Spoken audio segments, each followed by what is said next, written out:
கடக ராசிக்காரர்களே, உங்களுடைய ராசிநாதன் ஆகிய சந்திரன் லாபஸ்தானத்துல உச்சம் பெற்றிருக்கக்கூடிய நேரத்துல இந்த 2026ஆம் ஆண்டு பிறக்கிறதுனால எல்லா வகையிலுமே நீங்க ஜெயிச்சு காட்டுவீங்க.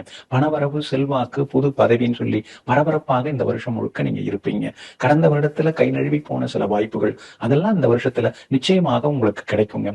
அது மட்டும் இல்லைங்க, எங்க போனாலும் மரியாதை கூடிக்கிட்டே போகுங்க. பார்த்தும் பார்க்காம இருந்தவங்க எல்லாம் வழிய வந்து பேசுவாங்க. உறவினர்கள், நண்பர்கள் மத்தியில உங்களுக்கு எல்லா வகையிலுமே கௌரவம் ஒரு பக்கம் உயர்ந்து கொண்டே போகுங்க. 9ஆம் இடத்துல சனி பகவான் தொடர்ந்து இருக்கிறதுனால அப்பாவோட ஆரோக்கியத்துல மட்டும் கொஞ்சம் அக்கறை காட்டுங்க. அவசர முடிவுகளையும் தவிர்க்க பாருங்க. முன்ன மாதிரி ஆடம்பர செலவுகள் பண்ணிட்டு அப்புறம் கை கட்டிட்டு நிக்க வேண்டாங்க. அதனால செலவுகளை படிப்படியாக குறைச்சிக்கிட்டீங்கன்னா இன்னும் கொஞ்சம் நலமாக இருக்குங்க.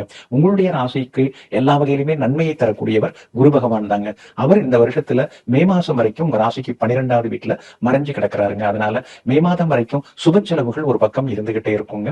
அதே மாதிரி திடீர் பயணங்கள், வெளிநாட்டு பயணங்கள், வெளியூர் பயணங்கள் அதெல்லாம் கூட ஒரு பக்கம் இருந்து கொண்டு இருக்குங்க.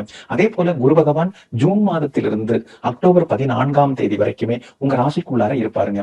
அந்த காலகட்டத்துல ஆரோக்கியத்துல நீங்க அக்கறை காட்டணும். முன்கோபத்தை எல்லாம் கொஞ்சம் தவிர்க்கணும். வீண் பழி எல்லாம் உங்க மேல சில சுமத்துவாங்க. அதெல்லாம் தொடச்சி போட்டுட்டு போயிட்டு இருக்கிறது ரொம்ப நல்லதுங்க. அக்டோபர் 14ஆம் தேதி முதல் டிசம்பர் மாதம் வரைக்குமே உங்க ராசிக்கு 2வது வீட்டுக்குள்ளார குரு பகவான் வந்து உட்காருவாருங்க. அந்த காலகட்டம் ரொம்ப ரொம்ப அருமையாக இருக்கும். திடீர் பண வரவு அப்ப எதிர்பார்க்கலாம். பெரிய பதவிகள், பொறுப்புகள் அதெல்லாம் கூட நீங்க அந்த நேரத்துல எதிர்பார்க்கலாங்க. ராகு கேது பயிற்சி டிசம்பர் 5ஆம் தேதி தாங்க.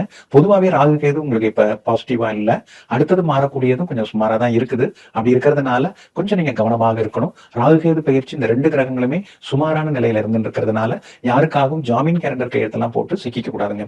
அதே மாதிரி உங்களுடைய பிரபல யோகாதிபதி செவ்வாய் அவர் வந்து 8வது வீட்டுல மறையறாரு. எப்பன்னா பிப்ரவரி மாதம் 23ஆம் தேதி முதல் ஏப்ரல் 2ஆம் தேதி வரைக்கும் உங்க ராசிக்கு 8வது வீட்டுல போய் மறையறாரு.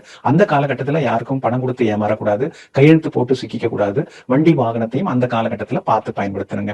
உத்தியோகத்தை பொறுத்த வரைக்கும் இந்த வருஷம் முழுக்க வேலை சுமை உங்களுக்கு இருந்துட்டு தான் இருக்கும். இருந்தாலும் அலுவலகத்துல உங்களுக்கு மரியாதை பெருகும். நீங்க கடின உழைப்பாளி அப்படிங்கிறத நிரூபித்து காட்டுவீங்க. அதே மாதிரி வியாபாரம் கூட இந்த வருடம் முழுக்க உங்களுக்கு அருமையாக இருக்கும். கடந்த வருடத்தை ஒப்பிட்டு பார்க்கும்பொழுது இந்த வருஷம் பரவாயில்ல அப்படின்னு நீங்க நிம்மதி பெருமூச்சு விடலாங்க. வீடு கட்டுறதுக்கு வாய்ப்பு இருக்குது. பிள்ளைகளுக்கு காலாகாலத்துல கல்யாணம் பண்ணி பார்க்கணுமேன்னு நீங்க கொஞ்சம் கவலையோட இருக்கீங்க. அந்த கவலைகள் எல்லாமே விலகும். நல்ல விதத்துல திருமணமும் அவங்களுக்கு முடியும். உறவினர்கள் மத்தியில உங்களுக்கு செல்வாக்கும் அதிகரிக்குங்க.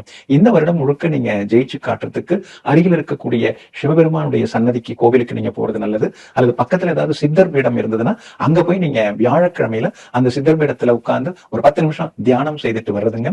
அதே மாதிரி இந்த வருடம் முழுக்க நல்லா இருக்கிறதுக்கு கைகளை இழந்தவர்களுக்கு ஏதேனும் ஒரு வகையில நீங்க உதவுங்க. மாதுளம்பழம் தானமாக கொடுங்க. 2026ஆம் ஆண்டு அருமையாக இருக்கும்.